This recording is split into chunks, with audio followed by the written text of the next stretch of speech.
Hello, નમસ્કાર મિત્રો. હું સુમનની સાથે આપ સૌ જોડાઈ રહ્યા છો. આજે મારી સાથે ગર્ભવતી વિસ્તાર પ્રોગ્રામમાં વાત કરીશું આપણે કે દરેક પ્રેગ્નન્ટ મહિલાઓ છે એને પ્રેગ્નન્સી દરમિયાન કઈ બાબતનું ધ્યાન રાખવું જોઈએ અથવા તો એવી કઈ બાબતો છે એનું ધ્યાન રાખવાથી તમારું બાળક છે એ સંસ્કારી આવી શકે અને એ બુદ્ધિશાળી બને.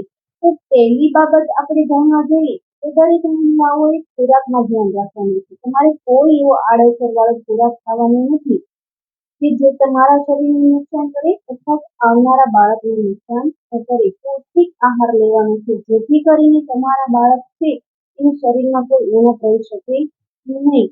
બીજું શું ધ્યાન રાખવાનું છે તો કે સારું સાંભળવાનું છે, સારું જોવાનું છે, તેમજ દિવસ દરમિયાન સકારાત્મક વિચારો કરવાના છે જેથી કરીને તમારા બાળક છે એમાં સંસ્કારનું સિંચન થઈ શકે. બહેનો, આપણે જાણીશું અથવા તો આપણે જાણીએ છીએ કે સંસ્કારની શરૂઆત છે ગર્ભાવસ્થાથી થાય છે.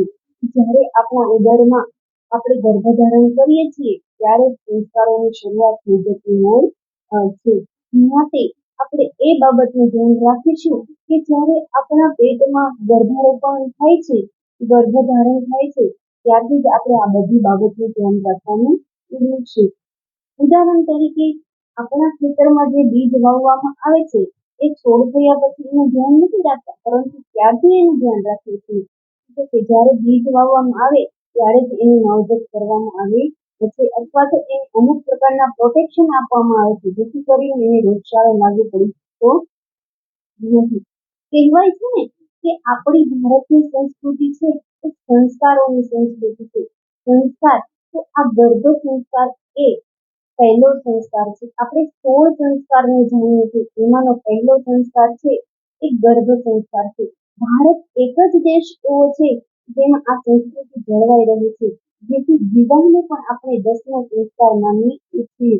એટલે જ અગ્નિની સાક્ષીએ તેમજ બ્રાહ્મણોની સાક્ષીએ આપણે વિવાહ કરીએ છીએ. તો દરેક મહિલાઓએ જ્યારે ગર્ભધારણ કરવામાં આવે છે ત્યારે ભગવાનને પ્રાર્થના કરવાની, હે અખિલ બ્રહ્માંડ, હે ભગવાન, મને તો એવું બાળક આપજે કે જેમાં બધા સંસ્કારોનું સિંચન થઈ શકે અથવા બધા જ સંસ્કારો એનામાં આવી શકે. એ બુદ્ધિશાળી તેમજ વિશાળ બાળક બને એવું મને બાળક તું આપજો. તો બધી જ મહિલાઓએ આ બાબતનું ધ્યાન રાખવું જોઈએ જેથી કરીને તમારું આવનારું બાળક છે એ સંસ્કારી આવી શકે. ટેક કેર, આવજો. મળીશું આપણે નેક્સ્ટ એપિસોડમાં. તો પ્લીઝ તમારે આવા નવા એપિસોડ જોવા માટે મારી ચેનલને સબસ્ક્રાઇબ કરો, શેર કરો, લાઈક કરો. ત્યાં સુધી બાય બાય, આવજો.